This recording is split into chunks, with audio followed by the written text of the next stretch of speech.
Hello, you're watching live from Paris on France 24. It's midnight here in the French capital. Our headlines. Zimbabweans spit over Robert Mugabe's legacy. Emerson Mnangagwa praising the ex-leader as an icon of liberation. But critics say he drove Zimbabwe into the ground. Also coming up tonight, France 24 on the ground in central Mali.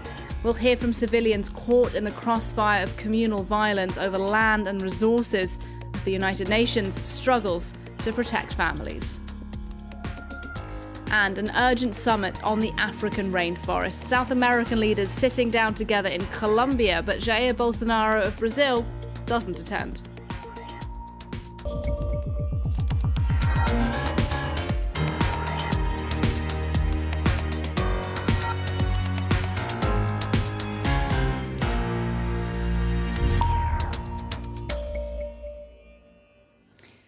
First, he was, to his supporters, a freedom fighter and a remarkable African statesman.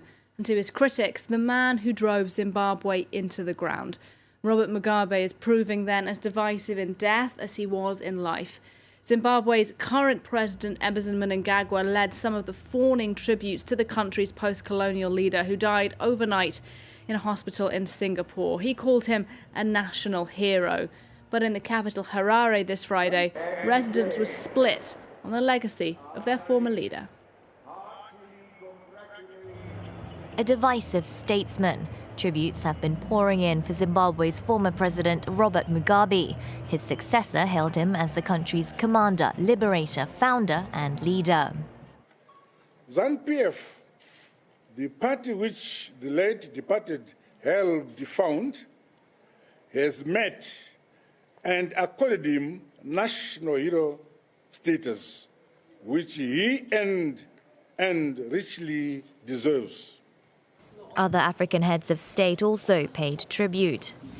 We remember him as a towering leader of the struggle for independence of the people of Zimbabwe. Africa lost an ardent Pan-Africanist. The world also lost a statesman. Statesmen are normally controversial. Mugabe leaves behind a mixed legacy. The widely admired freedom fighter went on to become a tyrant. He ruled with an iron fist for over 3 decades, crushing any opposition that stood in his way. Personally, I lost a lot of people, my family, and I saw a lot of suffering because of this man. Thousands of people were killed in deadly crackdowns in the 1980s.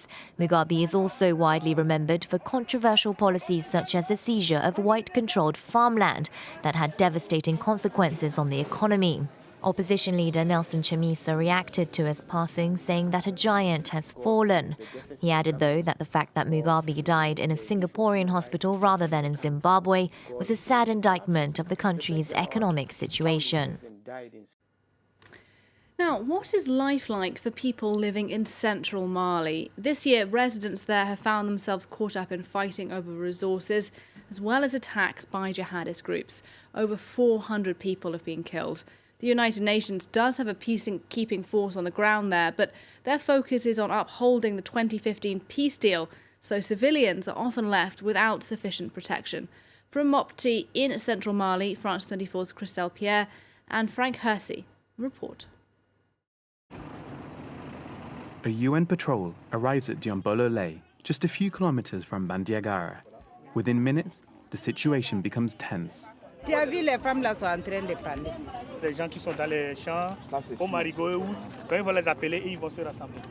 blueberries aren't welcome in this village of the Dogon people.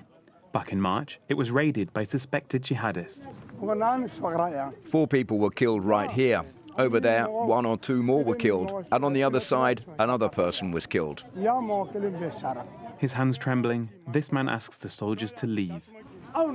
You've come with your weapons, so of course we're afraid. We're scared. My property was completely destroyed. All my crops were burned, and now you come with your weapons. I'm afraid. I can't even speak. I just can't. Around 30 women chase away the soldiers. Locals are afraid they'll be targeted by militants if they're accused of collaborating with the peacemakers. However, the women do support fighters from the Dan Na and Basagu militia who operate from the village. These armed hunters claim to protect the Dogon, but are also suspected of attacks on several Fulani communities. In places like Diambolole and nearby Fico, people rely more on hunters than MINUSMA forces for their protection. We see them as they go by, but to say that we trust them based on that, when we don't see any results from their work, it's not possible to say that there's trust there. And when we call for them, they don't come right away. When attackers come at night, they refuse to come. They only come when it's during the day.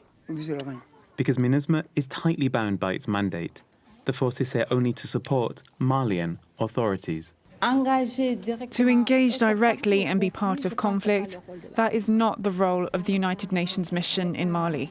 We're not there to fight, but to ensure a safe environment. Patrols, helicopter overflights, or building premises for Malian law enforcement. These actions, typically in a support role, don't go far enough for the residents of central Mali. Mistrust has set in, not just towards MINUSMA, but also towards the Malian military, which tends only to show up several hours after an attack has ended. Perhaps we don't react as much as we should, considering the current situation, which may be why the local population doesn't really understand our presence.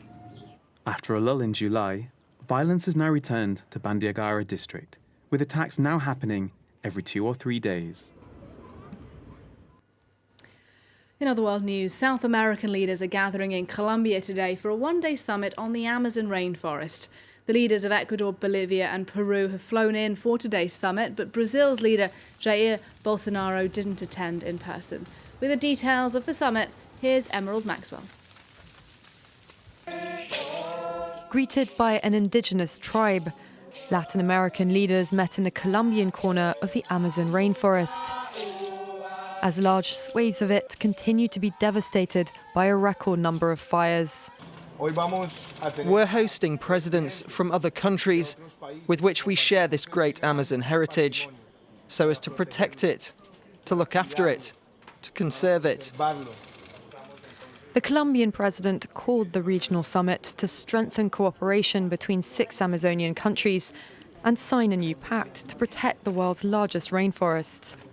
A regional agreement already exists to defend the Amazon environment, signed by 8 South American countries in 1978, but it's been widely ignored.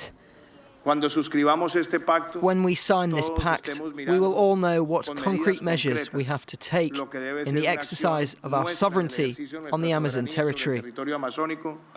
Brazilian President Jair Bolsonaro, who's been at the centre of outrage over the fires, didn't attend the meeting in person because he was preparing for surgery, but joined in via video conference. Both he and Bolivian President Evo Morales have come under fire for their slow responses to the blazes and policies favouring deforestation. Last month, Brazil's Space Research Agency said the number of fires in the Amazon was the highest since 2010, sparking international calls for protection to be stepped up.